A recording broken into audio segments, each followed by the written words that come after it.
India ने NDA से जीती पहली बाजी, बीजेपी की हुई नींद हराम। लोकसभा चुनाव से पहले विपक्षी गठबंधन इंडिया ने बीजेपी को अपनी ताकत दिखा दी है।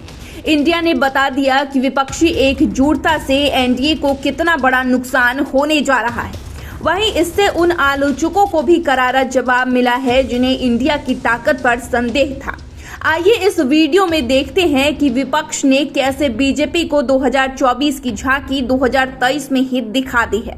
दरअसल लोकसभा चुनाव से पहले झारखंड, केरल, त्रिपुरा, उत्तर प्रदेश, उत्तराखंड और पश्चिम बंगाल की 7 सीटों पर विधानसभा उपचुनाव हुआ।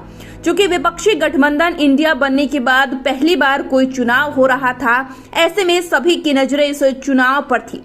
हालांकि इसे लोकसभा चुनाव का सेमीफाइनल तो नहीं कह सकते, लेकिन यह इंडिया के टेस्टिंग का चुनाव जरूर था जिसमें बीजेपी को जोर का झटका लगा है। आपको बता दें कि विधानसभा उपचुनाव में इंडिया ने करीबी मुकाबले में बीजेपी को 4-3 से मात दी है, यानी कि 7 विधानसभा सीटों में से 4 विपक्षी गठबंधन इंडिया के खाते में गई, जबकि 3 पर बीजेपी ने कब्जा किया।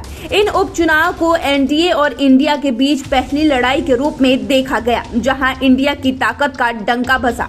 इस संग्राम में बीजेपी को सबसे बड़ा झटका उत्तर प्रदेश में लगा। जी हां, योगी आदित्यनाथ के किले में बीजेपी उपचुनाव जीतने में नाकाम रही। वैसे बीजेपी को इस उपचुनाव से बहुत उम्मीदें थी, लेकिन समाजवादी पार्टी ने घोसी में बड़े अंतर से जीत हासिल की।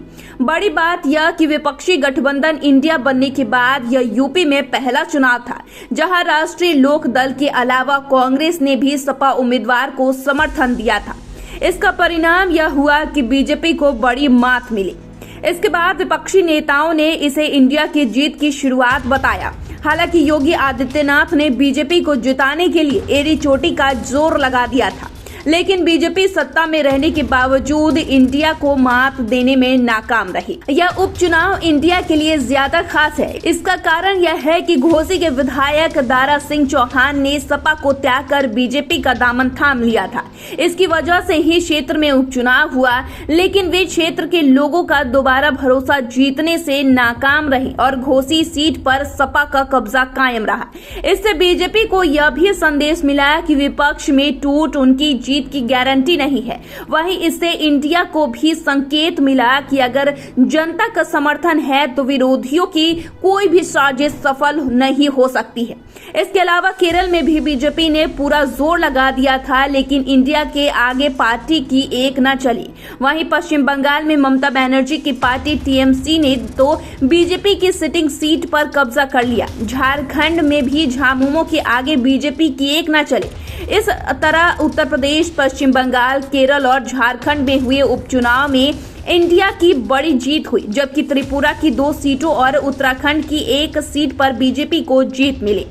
यहाँ गौर करने वाली बात यह है कि जिन राज्यों में बीजेपी को मात मिली, वहाँ की विपक्ष की बड़ी पार्टियां इंडिया का हिस्सा है। ऐसे में राज्य की जनता भी कहीं न कहीं इंडिया को स्वीकार करते नजर आ रही है। हालांकि बीजेपी विपक्षी गठबंधन इंडिया का तो नाम लेकर आए दिन हमला करती रहती है। पार्टी के नेता इसे घमंडिया गठबंधन बताते नहीं थकते, लेकिन उपचुनाव में जिस तरह से जनता का समर्थन मिला है वह इतना बताने के लिए काफी है कि जनता को इंडिया से कोई परेशानी नहीं है, जो कहीं न कहीं बीजेपी के लिए चिंता का सबब है। जनता ने कहीं न कहीं यह संकेत दे दिया है कि लोकसभा चुनाव में अगर विपक्ष एकजुट रहा तो फिर बीजेपी को काफी मुश्किलों का सामना करना पड़ सकता है। तो फिलहाल के लिए इतना ही। चैनल को सब्सक्राइब कर ले, फेसबुक पेज को लाइक कर ले।